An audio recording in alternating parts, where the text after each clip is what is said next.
శ్రీ పొట్టి శ్రీరాములు నెల్లూరు జిల్లా కావలి పట్టణం కావలి 1వ పట్టణ పోలీస్ స్టేషన్ సిఐగా విధులు నిర్వహిస్తున్న ఎండి ఫిరోజ్ సిఐ విధి నిర్వహణలో భాగంగా అల్లూరు మండలం ఇసుకపల్లి మెరైన్ సిఐగా బదిలీ అవుతున్న సందర్భంగా కావలి డిఎస్పి వివి రమణ్ కుమార్ ఆధ్వర్యంలో సిఐ ఫిరోజ్ నకు అభినందన సభ ఏర్పాటు చేశారు. పై అభినందన సభలో కావలి డిఎస్పి వివి రమణ్ కుమార్ మరియు 2 town CI Giribabu, 1 town rural CI Rajeswara Rao మరి ఇతరులు సిబ్బంది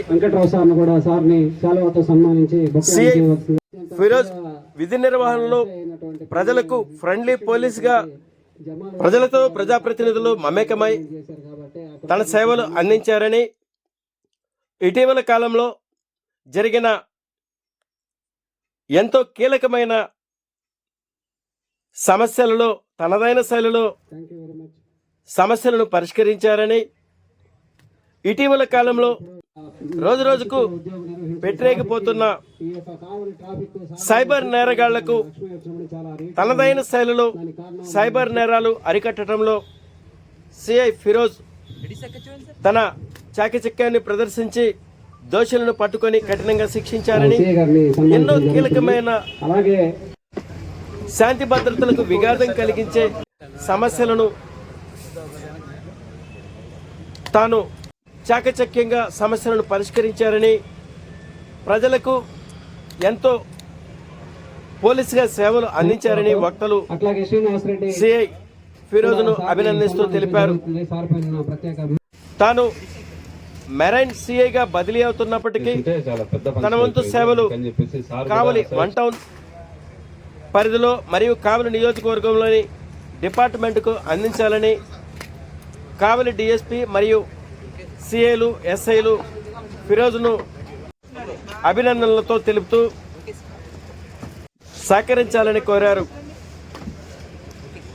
మెరైన్ సిఐగా బదిలీ అవుతున్న సందర్భంగా తనకు మంచి పేరు ప్రఖ్యాతులు రావాలని వక్తల సభలో మాట్లాడుతూ మంచి సేవలు అందించి ప్రజలు మన్ననలు పొందిన సిఐ ఫిరోజ్నకు శుభాకాంక్షలు తెలిపారు.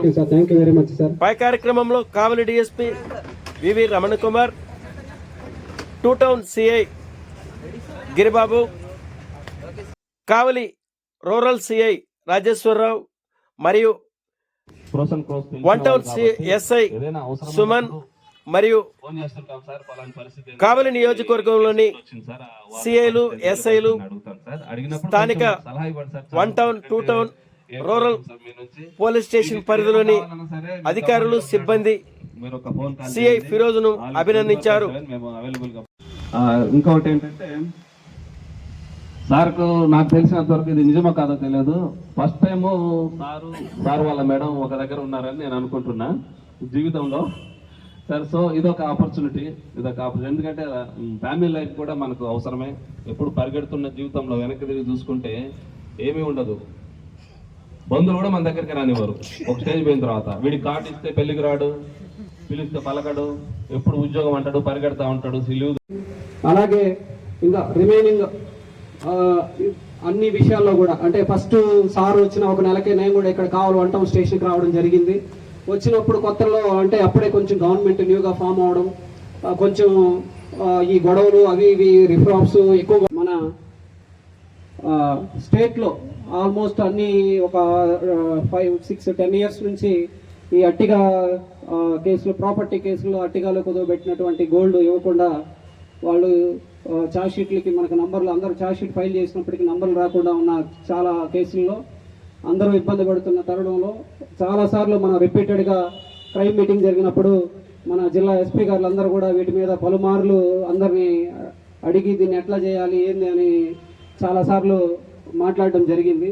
అట్లాంటి కేసుల్ని మన స్టేట్లో ఫస్ట్ టైం అట్టిగా కేసుల్ని సాల్వ్ చేసి వాటిని ఎలా అయితే ఇన్వెస్టిగేషన్ ఒక ప్రాపర్ గైడెన్స్ ప్రాపర్గా తీసుకొచ్చి దాని ప్రకారం వాటికి ఆ 3 కేసులు మనకి ఏవైతే ఉన్నాయో కావాలి 1 టౌన్లో వాటికి నంబర్లు కూడా సీసీ నంబర్లు అవ్వడం జరిగింది. అట్లాగే మనల్ని చూసిన తర్వాత మిగిలిన స్టేషన్ వాళ్ళు కూడా ఈ ప్రొసీజర్ ఫాలో అయ్యి ఇప్పుడు నంబర్లు తీసుకుంటున్నారు. సో ఇది ఆల్మోస్ట్ గ్రేట్ అచీవ్మెంట్. అట్లాగే సైబర్ కేసెస్లో కూడా సారు చాలా పనితీరు అంటే ప్రతిభని కనబరిచింది, మనం అందరం గమనించాము. ఇదే కావలి టౌన్లో 23 లక్షల రూపాయలు సైబర్ ఫ్రాడ్ జరిగినప్పుడు సార్ యొక్క ఇన్వెస్టిగేషన్ అన్నీ కూడా ప్రాపర్గా చేయడం జరిగింది. ఆ ఇన్వెస్టిగేషన్ చేసే క్రమంలో ముద్దాయిలు జార్ఖండ్లో ఉండబట్టి అక్కడ జార్ఖండ్కి టీం వెళ్ళి సార్ ఆధ్వర్యంలో అక్కడ నుంచి 3 ముద్దాయిలు తీసుకొచ్చి వాళ్ళ దగ్గర నుంచి ఇంటాక్ట్ 23 lakhs ప్రాపర్టీ రికవరీ చేయడం. నాకు తెలిసి స్టేట్లో ఇదే ఫస్ట్ టైం సైబర్ క్రైమ్లో ఫుల్ రికవరీ చేయడం ఒకటి.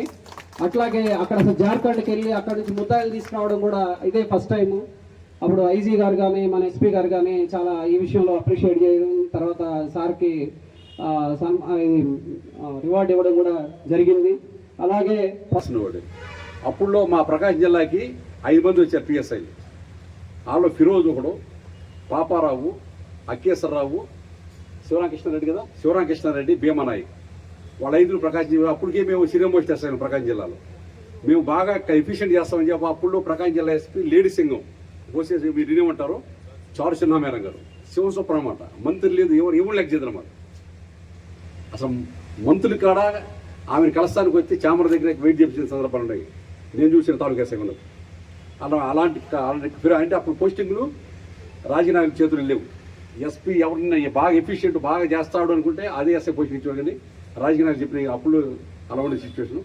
మేము బాగా చేస్తామని చెప్పి రాబోయే 2004 ఎలక్షన్లో ఏమన్నా గొడవలు జరుగుతాయని ఉద్దేశంతో నేను అప్పుడు ఇంకోళ్ళు చేస్తున్నవాడిని, ప్రభాకర్ సంతం వాళ్ళు చేస్తున్నవాడిని. మమ్మల్ని చూసి వంట ఒకరిని తాలూకా నాకు తాలూకా తీశారు. ఆ టైంలో వీళ్ళు 23 అక్టోబర్లోనూ సెప్టెంబర్లో వచ్చారు. వీళ్ళు అప్పుడు కొత్తగా వచ్చారు జిల్లాకి. అప్పుడు పిఎస్ఆర్కి వచ్చారు. ఈ మన వంటవునికి ప్రభాకర్ దగ్గరికి ఇతను వేశారు, నా దగ్గరేమో అక్కేశ్వరాన్ని వేశారు, నా దగ్గర పిఎస్ఐగా.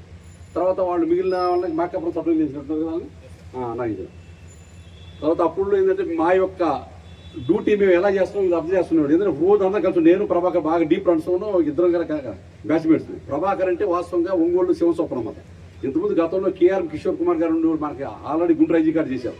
అప్పుడు మాకు ప్రకాశం జిల్లాలో ఎస్పీగా ఇప్పుడు 97, 98, 90 ఆ ప్రాంతంలో ఉండేవాడు. అప్పుడు ఒంగోలులో చాలా రౌడీజం ఉండేది, మటర్లు అనేవి ఎక్కువ జరుగుతుండే అక్కడ. అలాంటి వాళ్ళకి వర్క్ ఆడ మేము చేసి హార్డ్ వర్క్ ఆడ వాళ్ళ దగ్గర గమనిస్తుండేవాళ్ళు. మా యొక్క డిస్ప్లే కానీ రోల్ కాల్ కానీ ప్రతిదీ వాళ్ళ దగ్గర అబ్జర్వ్ చేసేవాళ్ళు. అబ్జర్వ్ చేశారు కాబట్టి వాళ్ళు మీరు భారతీయ అంటారు కదా, భారతీయ సినిమా 1996లో వచ్చింది మనకి. అప్పుడు ఏంటంటే ఎవరన్నా బాగా గట్టి కూర్చొని చేస్తే వాళ్ళని భారతీయుడు అనేవాళ్ళు. ఈ మధ్యకాలంలో భారతీయుడు 2 కూడా వచ్చినట్టు ఉందో, వచ్చిందని చూసారా? కాబట్టి భారతీయుడిగా తయారయ్యేటంటే దానికి పునాది ఏంటంటే ఒంగోలు వంట పోలీస్ స్టేషన్. ఒంగోలు వంట తర్వాత వచ్చిన ఎస్పీలు కాడ గట్టి ఎస్పీలు వచ్చారు. చారు సిన్హా మేడం గారు ఎవరు మాట వింటలేదని చెప్పి అప్పుడు ఆమెని మార్చిన తర్వాత మళ్ళీ మహేష్ చంద్ర లడ్డా కూడా ఇచ్చారు. ఆయన కాడ గట్టి ఆఫీసర్. మహేష్ చంద్ర లడ్డా వెళ్ళిపోయిన తర్వాత బాలసుబ్రహ్మణ్యం గారు. ఈ ముగ్గురు అన్నమాట, గంటలు అన్నమాట. అలాంటి ఎస్పీల దగ్గర బాగా నలిగాడు. అందులో ఏంటంటే దాపు ఈ డోర్నాల, ఈ రాచర్ల, ఈ గిద్దలు నేర్చుకున్న ఉద్యోగం, అప్పుడు చేసిన ఉద్యోగం ఏంటంటే ఎక్కడ పోతుంది. ఏంటంటే అతను రిటైర్ అయిందాక అది కంపల్సరీ ఉంది తప్పు. మేకాడ ఏంటంటే కొత్తగా సర్వీస్లోకి వచ్చి వాళ్ళు చెప్పి ఏంటంటే మీరు పని నేర్చుకోండి, పని నేర్చుకుంటే ఎక్కడైనా సరే మీకు వాల్యూ ఉంటుంది, పని నేర్చుకోకపోతే మీకు వాల్యూ ఉంటుంది. ఇప్పుడు నేను ఇంతకుముందు గతంలో రాజమండ్రి చేశాను 2018-19. ఇప్పుడు కూడా రాజమండ్రి నుంచి సిఎల్ గారు ఎస్ఆర్ గారు నాకు ఫోన్ చేసి అడుగుతారు, సార్ ఈ కేసు ఇదంతా దీన్ని ఏం చేయమంటారు. ఎందుకంటే మన మీద నమ్మకం అన్నమాట. ప్రకాశం జిల్లా గారి, గుంటూరు జిల్లా గారిని నేను ఎక్కువ సర్వీస్ చేసిన అక్కడ ఇప్పుడు ఏదైనా డౌట్ ఇస్తే, పెద్ద డౌట్ ఇస్తే నాకు కంపల్సరీ ఫోన్ చేస్తారు, సార్ ఇది ఉందా ఏం చేయమంటారు. మనం నేర్చుకోవాలన్నమాట. మనం కష్టపడి నేర్చుకుంటే అది ఎక్కడ పోదు. ఎంతమంది చెప్పినా సరే ఇంకా అది ఇంకా మనకి ఇంకా పెరుగుతుండేది. ఎంతమంది చెప్పినా సరే ఇంకా పెరుగుతుంది మనకు నేర్చుకున్నది. కాబట్టి ప్రతి ఒక్కళ్ళు ఫిరోజుని మోడల్గా తీసుకోండి. నేను వచ్చి నా దగ్గర 2 నెలల 10 రోజులు చేసినట్టున్నాడు ఫిరోజు. నేను వచ్చింది ఏప్రిల్లో 13 వచ్చాను, ఇతను మే 23 సారీ జూన్ 23 అంటే ఒక 2 months రన్ చేశాడు. ఈ ఫాలో అవ్వండి. ఎప్పుడు సరే కష్టపడి ఉద్యోగం చేసే వాళ్ళ పట్ల పై ఆఫీసర్ చాలా ఇష్టం ఉండేది, గౌరవం ఉండేది. నేనున్నాను అనుకో, ఏమి పని చేయని ఎస్ఐ కంటే బాగా పనిచేసి కానిస్టేబుల్ అంటే నేను చాలా బాగా ఇష్టపడతాను. మనకి ర్యాంక్ సంబంధం లేదు, మనకి వర్క్ అనమాట. వర్క్ డెడికేషన్, వర్క్ ఎంత బాగా చేస్తున్నాడు అనేది మనకి ఇంపార్టెంట్. ఎవరు పై ఆఫీసర్ ఎవరైనా సరే బాగా వర్క్ చేసే వాళ్ళనే బాగా ఇష్టపడతారు. మనం మింగిల్ అవ్వాలి, పబ్లిక్ రిలేషన్ ఏ విధంగా మెయింటైన్ చేయాలి. అప్పుడు బాలసుబ్రహ్మణ్యం ఎస్పీ గారు ఉండేవాళ్ళు మాకు. నిజంగా 1 రూపీ కాయిన్కి వాల్యూ ఉండేది కాదు ఆ రోజుల్లో. కానీ ఆ 1 రూపీ కాయిన్తో ఎవరైనా ఫోన్ కాల్ చేస్తే ఎంత లేట్ అవర్స్లో అయినా కానీ ఎస్పీ గారు రెస్పాండ్ అయ్యేవాళ్ళు. నిజంగా ఆయనకి పౌర సన్మానం చేశారు. ఆయన లక్షణాలు కూడా చాలామందికి జిల్లాలో ప్రభావితం చేశాయి. సో మార్టూర్లో ఉన్నప్పుడు ఆ విధంగా మంచి పబ్లిక్ రిలేషన్ మెయింటైన్ చేస్తూ అక్కడ నేషనల్ హైవే మీద జరిగే each and every non fatal road accident అప్పుడు 108లు కూడా ఉండేవి కావు. మేమే ఒక ఆటో పెట్టుకుని ఉండేవాళ్ళం స్టేషన్ దగ్గర. ఏమైనా జరిగితే టక్కని వెళ్ళి ఇంజూర్డ్ పర్సన్స్ని రెస్క్యూ చేయటం, ఏదైనా బాడీ ఏమైనా ఉంటే షిఫ్ట్ చేయడం, అట్లాంటి పనులు మేము చేస్తున్నాం. సో అక్కడ క్విక్ రెస్పాన్స్ అనేది ఏ విధంగా ఉండాలి అనేది నాకు అర్థమైంది. తర్వాత కాంట్రవర్షియల్ ఏరియా చీరాల వెళ్ళాను. చీరాల్లో కూడా అసలు ఎవరి మైండ్ సెట్ ఏ విధంగా ఉంటుంది, నిజంగా వాళ్ళని ఏ విధంగా డీల్ చేయాలి అనే అంశాల మీద బాగా దృష్టి పెట్టాం. రామకోటేశ్వరరావు సిఐ గారు ఉండేవాళ్ళు అప్పట్లో. ఆయన కూడా మంచిగా గైడ్ చేసేవాళ్ళు. అయితే ఇప్పటి వరకు ఏంటంటే మా రైటర్ ఏదో చేస్తుండేవాళ్ళు, మేము సంతకాలు పెట్టేవాళ్ళం. గుర్తిలో సమర్థవంతమైన వెపన్ లేకపోతే ఉపయోగం లేదు. నువ్వు ఇది కాదురా చేయాల్సింది, నువ్వు ఇన్వెస్టిగేషన్ నీకు నేర్పిస్తాను. వాడికి మంచి ఇంగ్లీష్ నాలెడ్జ్ ఉంది, టైపింగ్ ఉంది. సో ఇన్వెస్టిగేషన్ లైన్స్ ఏ విధంగా ఉండాలి అనే దాని మీద మన స్టాఫ్కి చాలామంది నేను మోటివేట్ చేశాను. బట్ ఎవరు పెద్ద ముందుకు వచ్చేవాళ్ళు. అప్పటికే షిఫ్ట్ డ్యూటీలకు అలవాటు అయిపోయి ఇదేముందిలే టైం పాస్, మనం మిగతా వాళ్ళందరూ కూడా ఈ 8 hours డ్యూటీ చేసుకుని వెళ్ళిపోతున్నారని చెప్పి అట్లా వెళ్ళిపోయేవాళ్ళు. అట్లా రియాజ్ అనేవాడిని మోటివేట్ చేసి పోలీసు ఇన్వెస్టిగేషన్ ఏ విధంగా ఉంటుంది ఈ విధంగా మోటివేట్ చేయబట్టి ఇప్పుడు నాకు తెలిసి రేంజ్లో నెంబర్ 1 పొజిషన్లో సీడీలు కానీ గ్రేవ్ సీడీలు కానీ బ్రహ్మాండంగా చేస్తూ ఉంటాడు. అట్లా నేను ఏ పోలీస్ స్టేషన్కి వెళ్ళినా కానీ వాళ్ళ నాలెడ్జ్కి తగ్గట్టుగా ఆడపిల్లలు ఉంటారు, ఉమెన్ పీసీలు, వాళ్ళకి పార్ట్ 2 స్టేట్మెంట్లు ఏ విధంగా రాయాలి, మహాజర్లు ఏ విధంగా రాయాలి, కొంత సీడీ పరిజ్ఞానం ఇంగ్లీష్ నాలెడ్జ్ ఉన్న వాళ్ళు మన అశోక్ చెప్పినట్టుగా ఒక మంచి వెపన్స్ని మనం తయారు చేసి పెట్టుకోవాలి. ఒక మెకానిజం ఒక స్టేషన్లో ఇన్స్పెక్టర్ కానీ ఎస్ఐ కానీ లేకపోయినా కానీ అక్కడ జరగాల్సిన ఫంక్షనింగ్ అనేది ఆగకూడదు. ఇది మెయిన్ కాన్సెప్ట్. అట్లాగే క్రైమ్ పాయింట్ ఆఫ్ వ్యూలో కూడా మనం క్రైమ్ నాలెడ్జ్ చాలామందికి ఏంటంటే ఉంటుంది, మనకెందుకులే అనే భావంతో ఉంటారు. అట్లా కాదు, ప్రజలు మన మీద చాలా ఎక్స్పెక్టేషన్స్ ఉంటాయి. మనం వాళ్ళ ఎక్స్పెక్టేషన్స్ని బొమ్మ చేయకూడదు. మనం ఉన్నామనే ధైర్యంతోనే వాళ్ళు ప్రశాంతంగా పడుకుంటుంటారు. ఏదైనా నేరం జరిగినా కానీ పోలీసు రికవర్ చేస్తారులే అని ఒక ధైర్యం ఉంటుంది. ఆ భరోసాని మనం కల్పించాలి. సో మేము ఎక్కడ చేసినా కానీ ఇదే విధమైన పందాలు చేసాం. పబ్లిక్ అప్రిసియేషన్స్ కూడా బాగా వచ్చినాయి. సో మెయిన్ జాబ్ సాటిస్ఫాక్షన్ అనేది ఉండాలా. ఆ జాబ్ సాటిస్ఫాక్షన్ మించింది మరేది ఉండదు. సో మీ కొత్తగా వచ్చిన సబ్ ఇన్స్పెక్టర్స్ కానీ ఎవరైనా కానీ మీ స్టేషన్లో ఇట్లాంటి స్కిల్స్ ఉన్న వాళ్ళని రొటీన్లో వదిలేయొద్దు. వాళ్ళ స్కిల్స్కి తగ్గట్టుగా మనం వర్క్ నేర్పిస్తే వాళ్ళ ఫ్యూచర్ కూడా బాగుంటుంది, స్టేషన్ ఫంక్షనింగ్స్ కూడా బాగుంటాయి, పబ్లిక్కి కూడా మెరుగైన సేవలు అందించడానికి ఉపయోగపడతాయని చెప్పి ఈ సందర్భంగా నేను కోరుకుంటున్నాను. Thank you very much. అట్లాగే ఇప్పుడు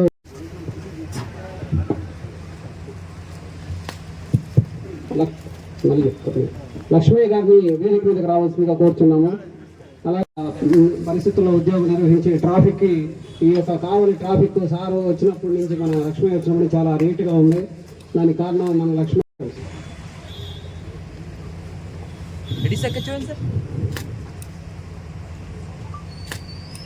శాలువాతో వంట సిఏ గారిని సన్మానించడం జరుగుతుంది. అలాగే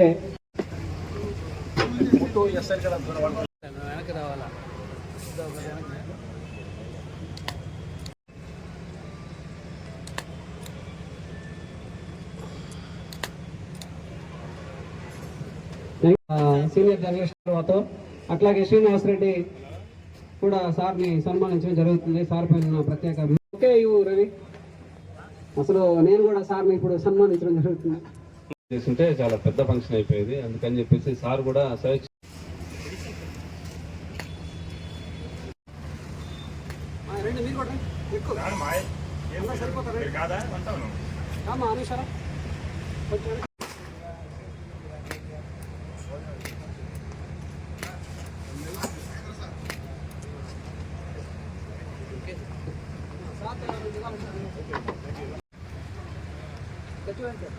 నాన్న